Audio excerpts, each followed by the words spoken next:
கர்த்தருடைய பரிசுத்த நாமத்திற்கு ஸ்தோத்திரம். ஜெபத்தோட ஆரம்பிக்கலாம். நேற்றும் இன்றும் என்றும் மாறாதவராய் இருக்கிற நல்ல தகப்பனே, இந்த அருமையான வேலைக்காக கொடான கொடி ஸ்தோத்திரம் கர்த்தாவே. இதோ நாங்கள் வேதாகமத்தில் இசப்பா பெண்களை பற்றி பார்த்தோம். இப்பொழுது பெண் மிஷனரிகளை பற்றி பார்த்து கொண்டிருக்கிறோம் ஆண்டவரே. அவர்கள் ஏசப்பா உமக்காக எவ்வளோ காரியங்களை செய்திருக்கிறார்கள் ஆண்டவரே. அவர்களிடத்திலிருந்து நல்ல கருத்துக்களை நாங்கள் எடுத்துக்கொண்டு எங்கள் வாழ்க்கையில் பின்பற்ற பரிசுத்த ஆவியானவர் தாமே எங்களோடு இடைப்பட கிருபை தாரும். அனைத்தையும் உடைய பாதப்படியிலே வைக்கிறேன். இயேசு மூலம் ஜெபம் கேளும் பிதாவே, ஆமேன். நம்ம ஃபஸ்ட்டு ஒரு வசனத்தை பார்த்துடலாம். 1 யோவான் 2வது அதிகாரம் 15வது வசனம். உலகத்தில் உள்ளவைகளிலும் அன்பு கூறாதிருங்கள். ஒருவன் உலகத்தில் அன்பு கூர்ந்தால் அவனிடத்தில் பிதாவின் அன்பு இல்லை. ஆமாம், நம்ம நிறைய காரியங்கள் செய்யும்பொழுது எப்போவெல்லாம் நம்ம கர்த்தருக்கு முதலிடம் தர தயங்குகின்றோமோ இல்லை மறுக்கின்றோமோ அந்த நேரத்துலலாம் பார்த்திங்கன்னா நம்ம உலக காரியங்களை தான் அன்பு செலுத்துகிறோம். நம்ம தேவனை உண்மையாக அன்பு செய்தால் உலகத்தில் நடக்கிற காரியங்கள்லாம் நம்மளுக்கு பெருசாகவே தெரியாது. அது நம்ம கண்டிப்பாக கவனித்து பார்க்கணும்.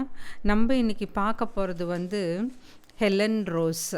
அவங்களுடைய வாழ்க்கை எப்படி இருந்தது, அவங்க என்ன காரியங்கள் கர்த்தருக்காக செய்தார்கள், அதை பற்றி தான் நம்ம பார்க்க போகிறோம். அதுக்கு முன்னாடி ஒரு சிறிய சம்பவம். நான் ஒரு மீட்டிங்க்கு நாங்கள் போயிருந்தோம். அது நடந்து ஒரு 2-3 வருஷம் இருக்கும். அப்போ அந்த மீட்டிங்கில் பார்த்திங்கனாக்கா நான் அதில் ஒன்று கவனித்தேன். இப்போது மேடையில் எல்லோரும் உக்காந்துருக்கோம். அப்போ பார்த்திங்கன்னா ஒரு ஊழியம் செய்கின்றவர்கள் வருகிறார்கள்.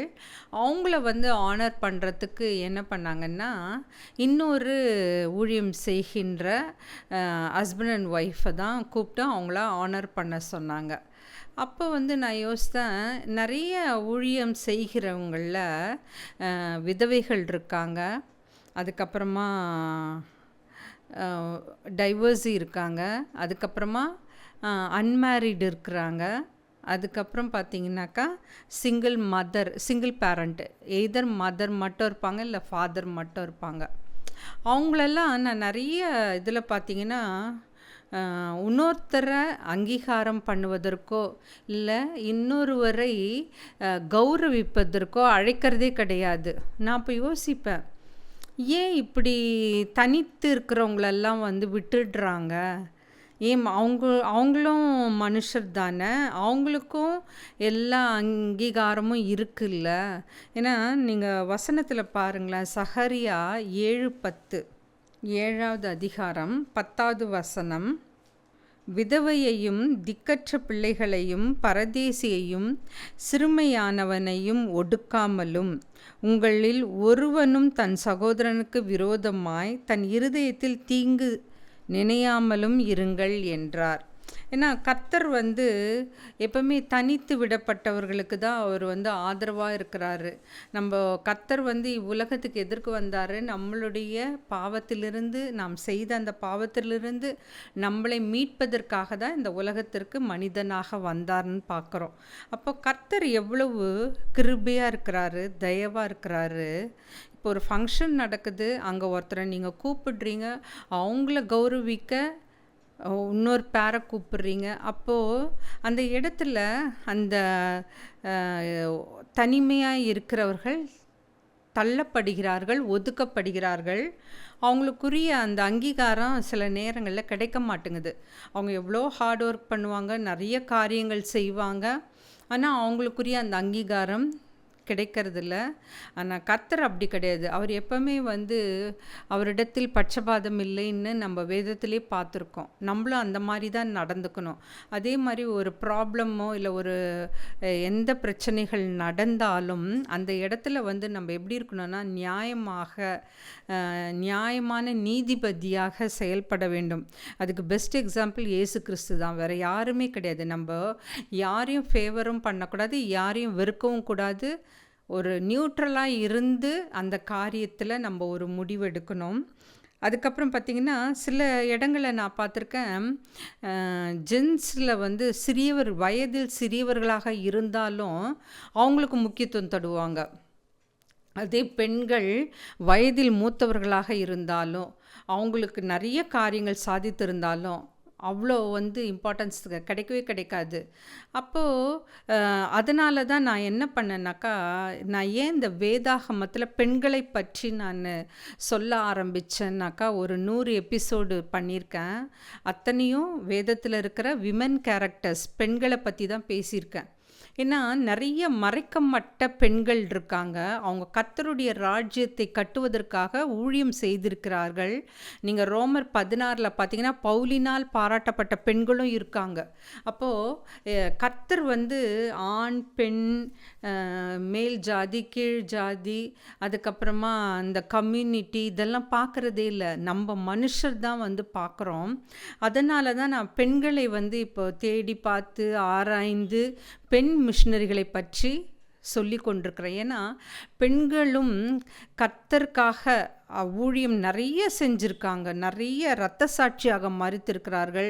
நிறைய தியாகம் பண்ணியிருக்கிறாங்க. தன்னுடைய குடும்பத்தை விட்டு திருமணம் பண்ணி செய்து கொள்ளாமல் தன் சொந்த நாட்டை விற்று ஒரு தூர தேசத்திற்கு பயணித்து வந்து அங்குள்ள கலாச்சாரத்தை கற்றிருக்கிறாங்க. அப்போ அவங்களுக்கும் நம்ம வந்து அந்த அங்கீகாரம் கிடைக்கணும். அவங்களும் வந்து செய்த அத்தனை ஊழியங்களும் நாம் நினைவு கூற வேண்டும்ன்ற ஒரே காரணத்தினால தான் நான் பெண்களை பற்றி பேச ஆரம்பித்தேன். இன்னைக்கு நம்ம பார்க்க போகிறது வந்து ஹெலன் ரோஸ். இவங்க வந்து கிறிஸ்துவ மிஷனரி பணியுடன் இவர் ஒரு மிகுந்த தொடர்புடையவர். இந்தியாவில் இங்கே மகாராஷ்டிரா மாநிலத்தில் உள்ள உம்ரி கிறிஸ்டியன் ஹாஸ்பிட்டல், இந்த மிஷனரி வரலாற்றில் அவருடைய பெயர் வந்து முக்கியத்துவம் பெற்றுள்ளது. நம்ம எப்படி வேலூரில் அடஸ்கடர் தான் வந்து சிஎம்சி மருத்துவமனையை நிறுவினார்கள், அதே போல் இந்த மகாராஷ்டிரா மாநிலத்தில் உள்ள உம்ரி கிறிஸ்டியன் மருத்துவமனை, அந்த வரலாற்றோட இவர்களுடைய பெயர் முக்கியத்துவம் பெற்றுள்ளது.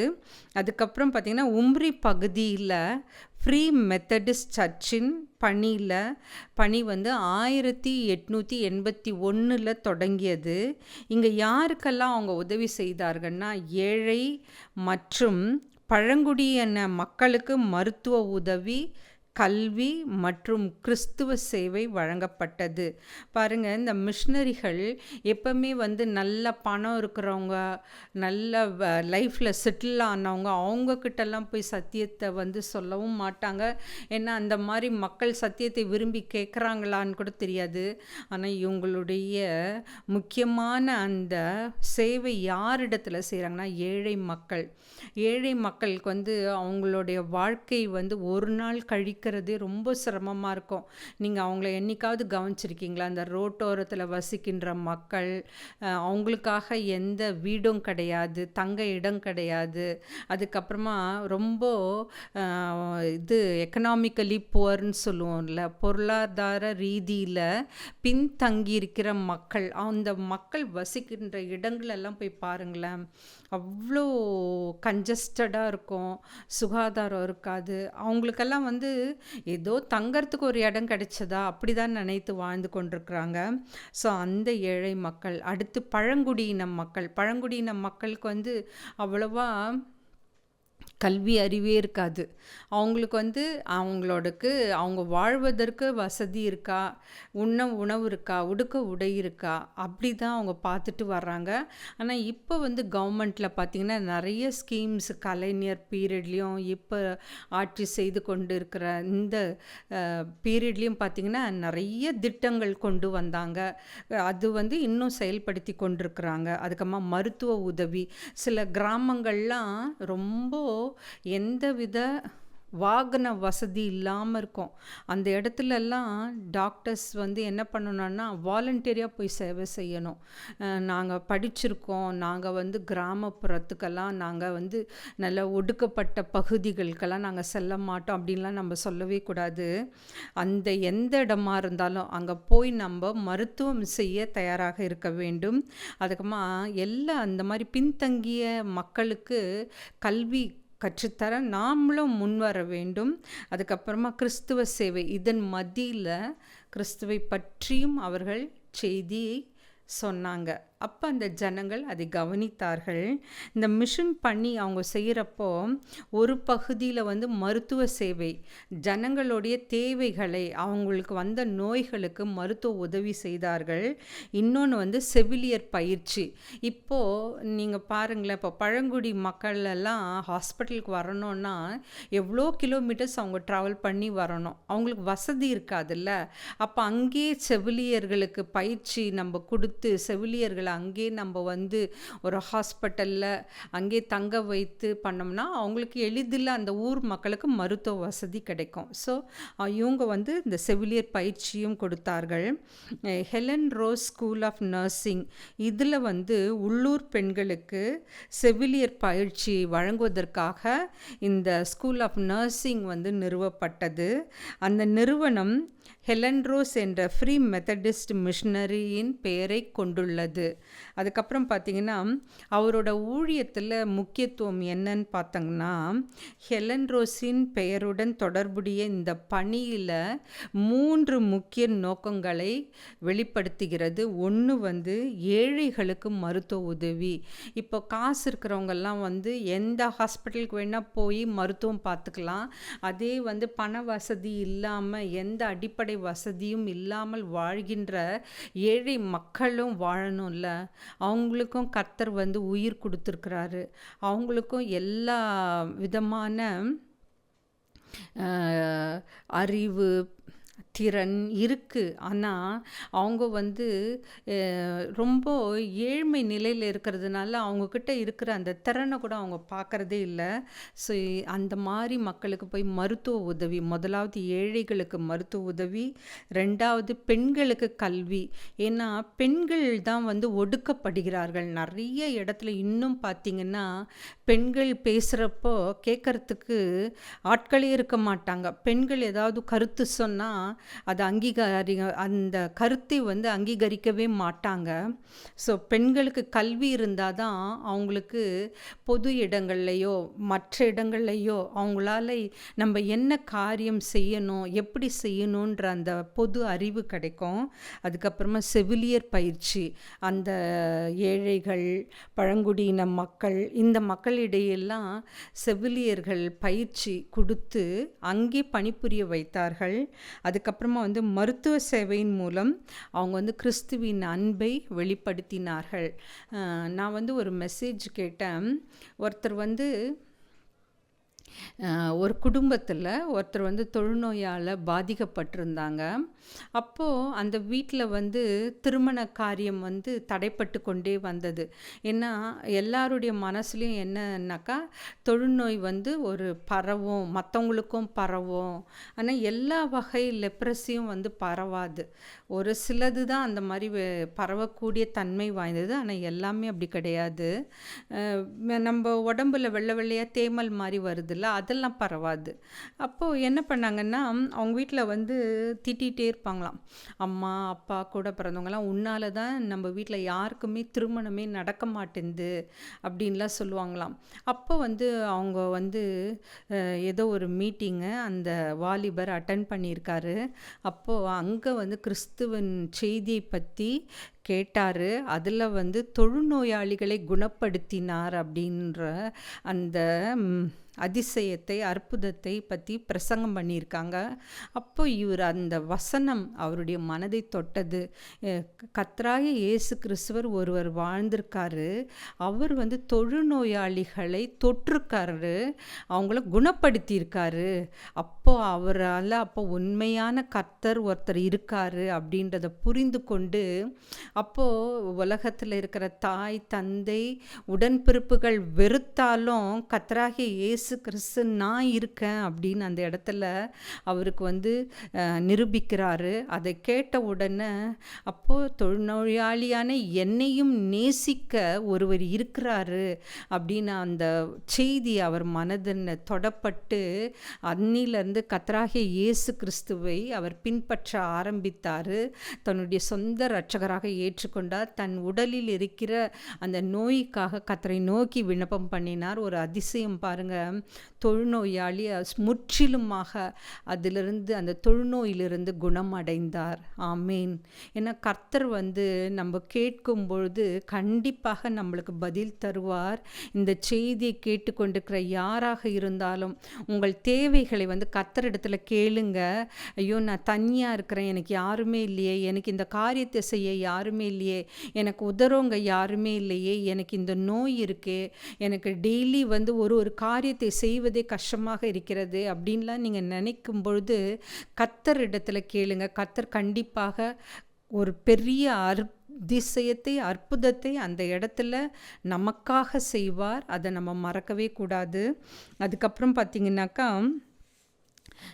மருத்துவ சேவையின் மூலம்தான் அவர் கிறிஸ்துவின் அன்பை வெளிப்படுத்தினார். அதுக்கப்புறம் இந்த உம்ரி கிறிஸ்டியன் ஹாஸ்பிட்டலில் ஏழை மற்றும் கிராமப்புற மக்களுக்கு மருத்துவ சேவை வழங்குவது மட்டுமல்லாமல் செவிலியர் கல்வியையும் அவர் தொடர்ந்து வழங்கி வந்தது.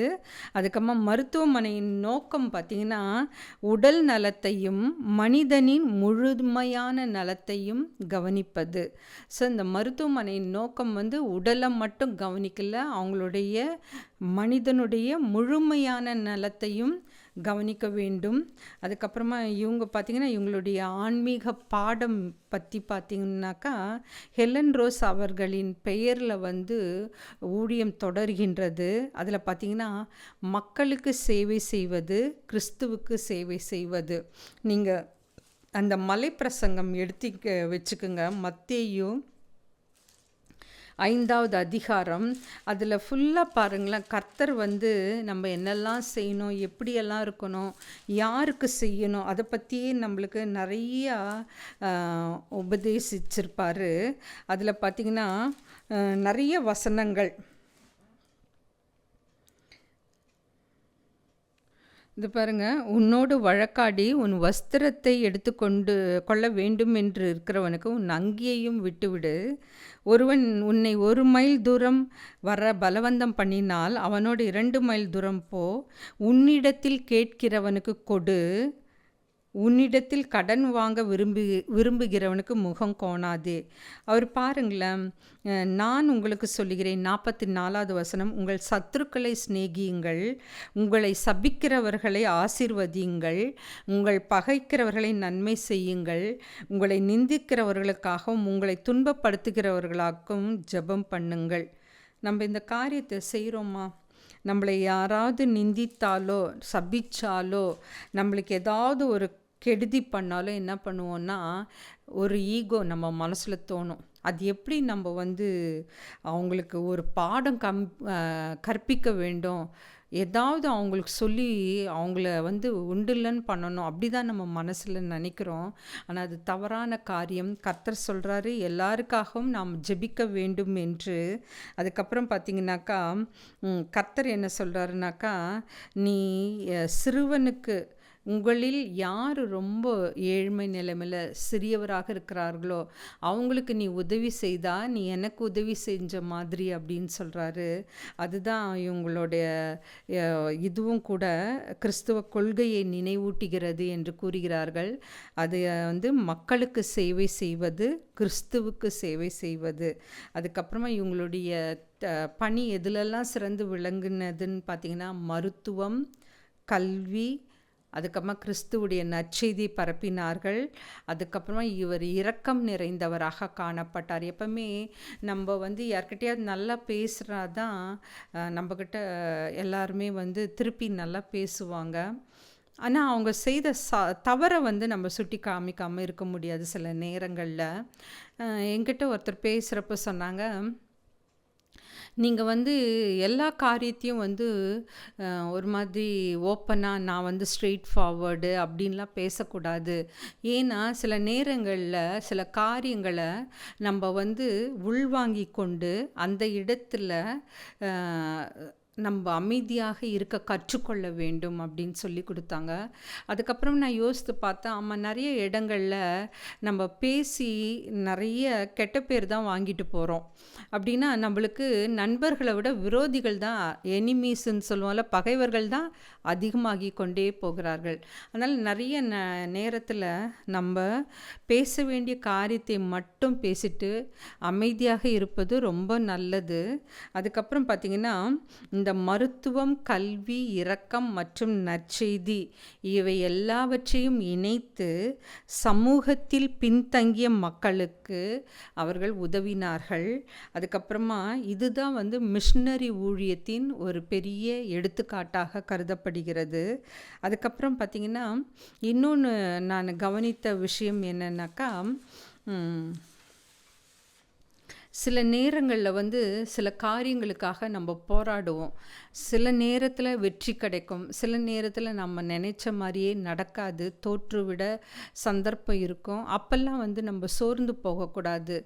நாம் நினைத்த காரியம் ஒரு பயனுள்ள காரியமாக மக்களுக்கு கர்த்தருடைய பார்வையில் அது நல்லது அப்படின்னு இருந்தால் கர்த்தர் நமக்காக கண்டிப்பாக யுத்தம் பண்ணுவார். சில நேரத்தில் பார்த்திங்கன்னா, நம்ம கர்த்தரை விட மனுஷனை தான் அதிகமாக நம்ப ஆரம்பிக்கிறோம். ஆனால் வேதம் என்ன சொல்லுது, மனுஷனை நம்புவதை காட்டிலும் கர்த்தர் பேரில் பற்றுதலாக இருப்பதே நலம். அதுதான் வேதம் நம்மளுக்கு சொல்லி தருது. ஆனால் நம்ம என்ன பண்ணுறோம், நிறைய நேரங்களில் நம்மளுக்கு யாராவது உதவி செய்வாங்களா, நம்ம காரியத்தில் யாராவது நம்ம கூட இருப்பாங்களா, இப்படி மனுஷரையே சார்ந்து வாழறதுனால நிறைய தோல்விகள், நிறைய இடர்பாடுகள், நிறைய போராட்டங்கள், நிறைய வாக்குவாதங்கள், அதனால் நம்மளுக்கு அமைதி இழக்கின்றோம். அதனால் நம்ம உடலில் நிறைய நோய்கள் தாக்குகின்றன. ஆனால் நம்ம இப்போது கர்த்தரை சார்ந்து வாழ கற்றுக்கொண்டோம்னாக்கா நம்மளுக்கு ஒரு சமாதானம் இருக்கும், மனதில் சந்தோஷம் இருக்கும், ஒரு தெய்வீக சமாதானம் இருக்கும், சந்தோஷம் இருக்கும். சில நேரங்களில் நம்ம யோசிப்போம், ஐயோ இவங்க பேசலை, அவங்க பேசலை, இவங்க நம்மளுக்காக எதுவும் செய்யலை. அப்படி யோசிக்காதீங்க. நம்ம கர்த்தருக்காக நம்ம என்ன செய்கிறோம், என்ன செய்து கொண்டிருக்கிறோம், அவருக்கு பிரயோஜனமாக நம்ம வாழ்க்கையில் நம்ம அவருக்காக என்ன செய்யலாம், அந்த மாதிரி மாற்றி யோசித்து பாருங்களேன். உங்களுக்கு டைம் போகிறதே தெரியாது. நிறைய நேரங்களில் நம்ம என்ன சொல்லுவோம்னா, இப்போ போர் அடிக்குது அப்படின்லாம் சொல்லுவோம். அந்த மாதிரி போர் அடிக்குது அப்படின்னு ஃபீல் பண்ணுற நேரத்தில் இந்த பெண்களை பற்றி வேதாகமத்தில் இருக்கிற பெண்கள், இந்த மிஷனரிகள், இவங்களோட வாழ்க்கையெல்லாம் எடுத்து பாருங்கள். இல்லை ஏதாவது யூடியூப்பில் இருந்தால் கூட கேளுங்க. அவங்க எப்படி தன்னையே அர்ப்பணித்து வாழ்ந்திருக்கிறாங்க. அவங்களுடைய ஜப வாழ்க்கையை பாருங்கள், அவங்க செஞ்ச சேவைகளை யோசித்து பாருங்கள். அதுக்கப்புறமா நம்ம என்ன செய்யலாம், அந்த மாதிரி ஏதாவது ஒரு பிளான் பண்ணுங்கள். நான் நிறைய பேர் ரிட்டையர் ஆகிட்டு வீட்டில் இருக்கலாம். அப்போ நம்ம என்ன பண்ணுவோம், நிறைய உட்காந்து பேசுவோம், தேவையில்லாத காரியங்களில் செலவிடுவோம். அந்த மாதிரிலாம் இருக்கிறத விட்டுட்டு யூஸ்ஃபுல்லாக சரி இந்த நேரத்தில் ஒரு பிளான் போடுங்க. இந்த நேரத்தில் நம்ம என்ன செய்யலாம், என்ன பண்ணலாம். காலையில் எழுந்த உடனே ஜெபிக்கலாம், வேதம் வாசிக்கலாம். இல்லை உங்களுக்கு நியூஸ் கேட்குற பழக்கம் தான் நியூஸ் கவனிங்க, நியூஸ் பேப்பர் எடுத்து பாருங்கள். அதுக்கப்புறமா உங்களுக்கு மனதிற்கு பிடித்தவர்களோட பேசுங்க, அவங்களோட நேரம் செலவிடுங்க. அந்த நேரத்தில் யாரை பற்றியும் குறை சொல்லாதீங்க, யாரை பற்றியும் பேசாதீங்க. பக்கத்து வீடு, இவங்க இப்படி பண்ணுறாங்க, அப்படி அதெல்லாம் விட்டுட்டு யூஸ்ஃபுல்லாக பேசுங்க. நம்ம என்ன செய்யலாம், இவ்வளோ பிரச்சனைகளுக்கு மத்தியில் நம்ம கர்த்தருக்காக என்ன செய்யலாம், அதுக்கப்புறமா ஊழியத்தை எப்படி இன்னும் முன்னேற்றலாம், மிஷனரி பணிகளில் என்னெல்லாம் நம்மளோட டார்கெட்டு, அந்த மாதிரி நம்ம மாற்றி யோசித்தோன்னு வச்சுங்களேன், நிறைய நேரங்களில் நம்மளுக்கு அது ரொம்ப உதவியாக இருக்கும். An idle mind is devil's work ஷாப்புன்றது எல்லாருக்குமே தெரியும். அப்படின்னா நம்ம எதையும் யோசிக்காமல் எதுவும் இது பண்ணாமல் அப்படியே ஐடியலாக உக்காந்துருந்தோன்னு வச்சுக்க, அந்த இடத்துல சாத்தான் அவனுடைய வேலையை செய்ய ஆரம்பிச்சிடுவான். ஸோ நம்ம சாத்தானுக்கு இடம் கொடுக்காத வண்ணம் நம்ம எப்பவுமே நம்ம கர்த்தரோடு இணைந்து செயல்படும் பொழுது அந்த இடத்துல நம்மளுக்கு பிரச்சனை வராது. கர்த்தர் அப்படி பிரச்சனைகள் வந்தாலும் போராட்டங்கள் இருந்தாலும் கண்டிப்பாக ஜெயத்தை தருவார். அதில் எந்த விதமான மாற்று கருத்தும் கிடையாது. ஸோ நம்ம இன்றைக்கி பார்த்தது ஹெலன் ரோஸ். இவங்க ஒரு கிறிஸ்துவ மிஷினரி பணியுடன் தொடர்புடையவர். இவங்க பேரில் வந்து மகாராஷ்டிராவில் உம்ரி கிறிஸ்டியன் ஹாஸ்பிட்டலோட தொடர்புக்கு இருந்தது. இன்னும் நிறைய பேர் வந்து இப்போது வேலூரில் எப்படி நம்ம கிறிஸ்டியன் மெடிக்கல் காலேஜ்னு நம்மளுக்கு உடனே யார் ஞாபகம்? ஐடாஸ் கலர் அம்மையார் தான். அதே மாதிரி தான் மகாராஷ்டிராவில் இந்த உம்ரி கிறிஸ்டியன் ஹாஸ்பிட்டல்னு சொல்கிறப்போ யார் ஞாபகம் வரும்னா எல்லாருக்கும் ஹெலன் ரோஸ். அவங்க செய்த பணி வந்து மகத்தானது. குறிப்பாக ஏழைகள், பழங்குடியின மக்களுக்காக அவர் மருத்துவ உதவி, கல்வி, கிறிஸ்துவ சேவை எல்லாமே வழங்கியிருக்காங்க. இப்போது நம்ம சாதாரண ஒரு காரியம், இப்போ ஒரு சிலர் வந்து டீச்சிங்கில் இருக்கலாம், ஒரு சிலர் சோஷியல் சர்வீஸில் இருக்கலாம், இந்த மாதிரி ஒருத்தர் ஒரு பணியில் இருக்கலாம். அந்த ஒரு காரியத்தில் நம்ம கான்சன்ட்ரேட் பண்ணி செய்கிறப்போ நம்ம நிறைய போராடுறோம்ல, நிறைய கஷ்டப்படுறோம். ஒரு காரியத்தை செய்யும்பொழுது ஐயோ நம்ம சொல்கிறத இவங்க காது கொடுத்து கேட்க மாட்டேன்றாங்க. ஃபஸ்ட்டெல்லாம் நம்மக்கிட்ட நல்லா இருந்தாங்க, இப்போ வந்து அவங்க கருத்து மாறுபட்டு காணப்படுகிறது. சொல்லலாமா வேணாவா அப்படின்லாம் நம்ம யோசிப்போம்ல. அந்த மாதிரி தருணங்கள்லாம் நீங்கள் இயேசு கிறிஸ்துவை மட்டும் சார்ந்து வாழ கற்றுக்கொள்ள வேண்டும். இவங்களும் அப்படி தான் வாழ்ந்தாங்க. இவங்களோட ஜெப வாழ்க்கை, அர்ப்பணிப்பு வாழ்க்கை, வேத வாசிப்பு, அந்த வேத வாசிப்பு இருந்ததுனால தான் கர்த்தருடைய நற்செய்தியை அவங்களுக்கு வந்து எல்லாரிடத்துலையும் போய் சொல்ல முடிந்தது. அந்த பழங்குடியின மக்களும் அதை கூர்ந்து கவனித்தார்கள். மருத்துவ சேவை மட்டும் செய்யாமல் செவிலியர் பயிற்சியும் தந்தாங்க. அதுக்கப்புறமா இவங்க பெயரில் வந்து ஒரு ஸ்கூல் ஆஃப் நர்சிங் ஒன்று ஆரம்பித்தாங்க. ஏன்னா அந்த ரிமோட் ஏரியாவில் எங்கெல்லாம் மருத்துவ வசதி சென்று அடைய முடியலையோ அந்த இடத்துலலாம் அந்த செவிலியர்கள் பயிற்சி கொடுத்தாங்க பாருங்க, அவங்க வேலை செய்தார்கள். அதுக்கப்புறமா வந்து அவர் பெண்களுக்கு கல்வி கற்பதில் ஆர்வமாக இருந்தார். அதுக்கப்புறமா செவிலியர் பயிற்சியும் தந்தார்கள். மருத்துவ சேவை மூலம் கிறிஸ்துவின் சேவையும் செய்தார்கள். அந்த நற்செய்தி பரப்பினார்கள். ஏன்னா மக்களுக்கு சேவை செய்கிறாங்க, அது வந்து கிறிஸ்துவுக்கு சேவை செய்தது அப்படின்னு நம்ம கருதுகிறோம். அதுக்கப்புறமா நாங்கள் வந்து நான் படித்த ஒரு கல்லூரி, ஒரு ஸ்கூலு, அந்த இடத்துல வந்து நாங்கள்லாம் ஒன்று கூடினோம் ஒரு நாள். அப்போ பார்த்திங்கன்னா அவங்களோட மோட்டிவேஷன் பார்த்திங்கன்னா, அந்த கல்லூரியாக இருக்கட்டும், ஸ்கூலாக இருக்கட்டும், அவங்க வந்து அவங்களோட மோட்டிவேஷன் பார்த்திங்கன்னா, ஏழை எளிய மக்களுக்கு உதவி செய்யணும். அதன் மூலம் மற்றவங்ககிட்டலாம் ஸ்பான்சர் கேட்குறாங்க. அந்த வருகின்ற அந்த பொருளை தனக்காகவோ இல்லை தன்னுடைய குடும்பத்துக்காகவோ செலவு செய்யாமல் அந்த முழு பணத்தையும் மற்றவர்களுக்காக சேவை செய்வது தான் செலவிடுறாங்க. அதை பார்க்குறப்போ நம்மளுக்கே ஆச்சரியமாக இருக்கும். சில நேரங்களில் நம்மளும் அந்த மாதிரி ஏதாவது செய்யலாமான்னு கூட தோணும். ஸோ கர்த்தர் வந்து நம்மளுடைய இருதயத்தை அவர் ஆராய்ந்து பார்க்கிறார், நம்மளுடைய இருதயத்தை அவர் அறிந்திருக்கிறார். ஸோ கர்த்தர் நம்ம என்ன நினைக்கிறோமோ, என்ன செய்யணும்னு வாஞ்சிக்கிறோமோ, நம்மளுக்கு திறன், நம்மளுக்கு இருக்கின்ற அந்த திறமையின் அடிப்படையில் கர்த்தர் வந்து நம்மளுக்கு ஒவ்வொருவருக்கும் ஒவ்வொரு திறனை கொடுத்திருக்கிறார், ஒரு டேலண்ட்டை கொடுத்துருக்காரு. அதன் அடிப்படையில் அவருடைய நாமம் மகிமைப்படும்படியாக சிறந்த காரியத்தை செய்ய அவர் வந்து நம்மளுக்கு உதவுவார். இந்த நேரங்களில் நம்ம ஒன்று நல்லா கற்றுக்கணும். வேதத்தை நம்ம நன்றாக வாசித்து பழக வேண்டும், அதை தியானிக்க வேண்டும், முடிந்தால் மனப்பாடம் பண்ண கற்றுக்கணும். ஏன்னா ஆமோஸில் கூறியிருக்கிறது போல் ஒரு நாள் வேதாகம பஞ்சம் வரும். சாப்பாட்டு பஞ்சம் கிடையாது, தண்ணி பஞ்சம் கிடையாது, அதெல்லாம் சொல்லலை. வேதாகம பஞ்சம் வரும். அந்த வேத செய்தி, அந்த நற்செய்தி கேட்கக்கூடாதபடி பஞ்சம் வருன்றாங்க. அப்போ நம்ம இந்த நாட்களை அதற்காக நாம் உபயோகப்படுத்த வேண்டும். வீணான காரியங்களில், தேவையில்லாத சிந்தனைகளில், தேவையில்லாத பொருட்கள் மேலே ஆசைப்பட்டு, தேவையில்லாத மனிதர்கள் மேலே ஆசைப்பட்டு நம்மளுடைய வாழ்க்கையை நாம் வந்து சீர்குலைத்து கொள்வதை விட கர்த்தருக்கு உபயோகமான காரியத்தில், பயன் தரக்கூடிய காரியத்தில் அவர் நம்ம மேலே ஒரு திட்டம் வச்சிருப்பார். வச்சுருப்பார். எல்லாருக்குமே ஒரு ஒரு திட்டம் வச்சுருப்பார். ஒரு சிலருக்கு வந்து பாட்டின் மூலம் நீங்கள் கர்த்தரை துதிக்கலாம். ஒரு சிலர் வந்து நற்செய்தி கொடுப்பதன் மூலமாக கர்த்தருடைய நாமத்தை மகிமைப்படுத்துவீங்க. ஒரு சிலர் வந்து வேதத்தை ஆராய்ந்து பகுத்தறிந்து எடுத்து சொல்லக்கூடிய திறமை இருக்கும். அதன் மூலம் நீங்கள் கர்த்தருடைய நாமத்தை மகிமைப்படுத்துறீங்க. ஸோ நம்ம என்ன காரியம் செஞ்சாலும் அவருடைய நாமம் மகிமைப்படுகின்றதா, அதை மட்டும்தான் பார்க்கணும். நம்ம வந்து மற்றவங்களை பிரியப்படுத்தணும்னு எப்பவுமே நினைக்கவே கூடாது. ஏன்னா மனுஷர்கள் வந்து மனம் மாறுவார்கள். இன்றைக்கி ஒன்று சொல்லுவாங்க, நாளைக்கு இன்னும் இப்படி சொன்னீங்களேன்னு கேட்டால் நான் அப்படி சொல்லவே இல்லையே அப்படின்னு மாற்றி சொல்லுவாங்க. ஸோ மனுஷனுடைய மனம் வந்து மாறிக்கொண்டே இருக்கும். அப்புறமா அவன் வந்து சூழ்நிலைக்கு ஏற்ற மாதிரி தன்னை மாற்றிக்கொள்ளுவான். ஏன்னா டார்வின்ஸோட லா அதுதானே, சர்வைவல் ஆஃப் த ஃபிட்டஸ்ட். சூழ்நிலைக்கு ஏற்ற மாதிரி அந்த இடத்துல வாழணும்னா அதுக்கேற்ற மாதிரி தன்னை மாற்றிக்கொள்கிறான். வேறு வழி கிடையாது அவனுக்கு. அதை போய் நம்ம குறையும் சொல்ல முடியாது, குற்றமும் சொல்ல முடியாது. நாமளும் கர்த்தருக்கு பிரியமான வழியில், அதுதான் உலகத்தாரிலிருந்து நம்ம எப்படி வேறுபட்டு காணப்படணும்னா, கர்த்தருக்கு பிரியமான வழிகளில் நடப்பதன் மூலம், அவர் சத்தியத்தை அறிந்து கொள்வதன் மூலம், ஜெபிப்பதின் மூலம், மற்றவர்களுக்காக ஜெபம் பண்ணுங்கள் கர்த்தர் சொல்லியிருக்காரு.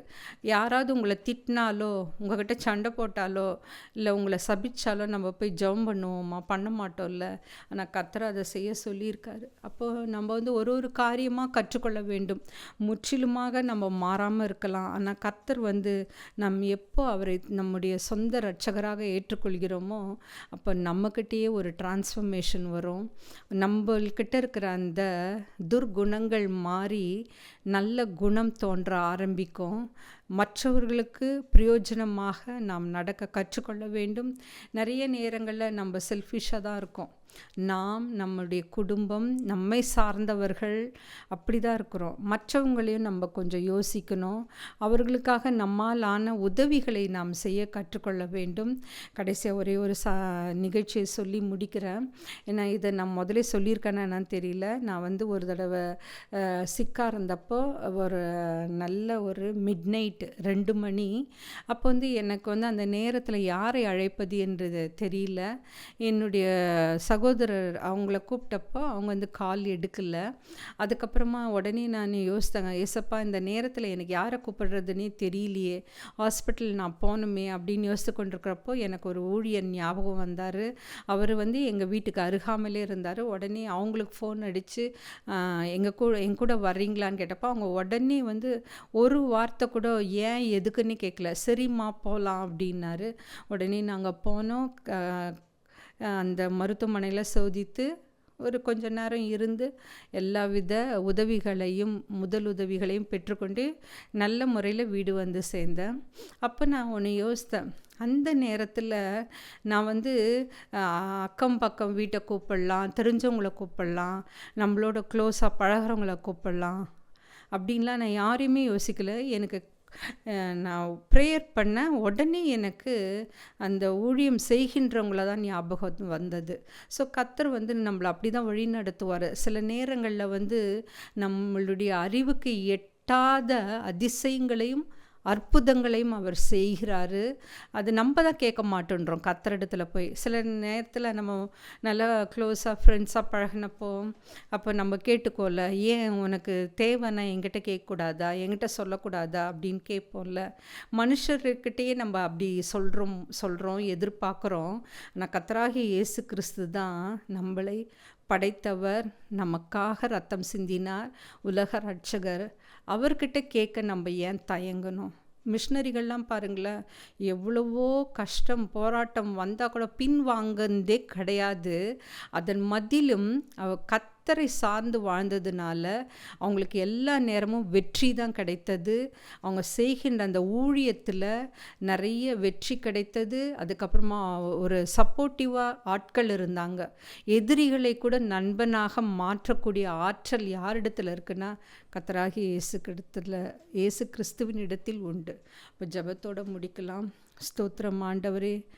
ஏசப்பா, அந்த உலக வாழ்க்கையில் ஏசப்பா எவ்வளவோ பேர் மிஷினரிகளாக தங்களை அர்ப்பணித்து,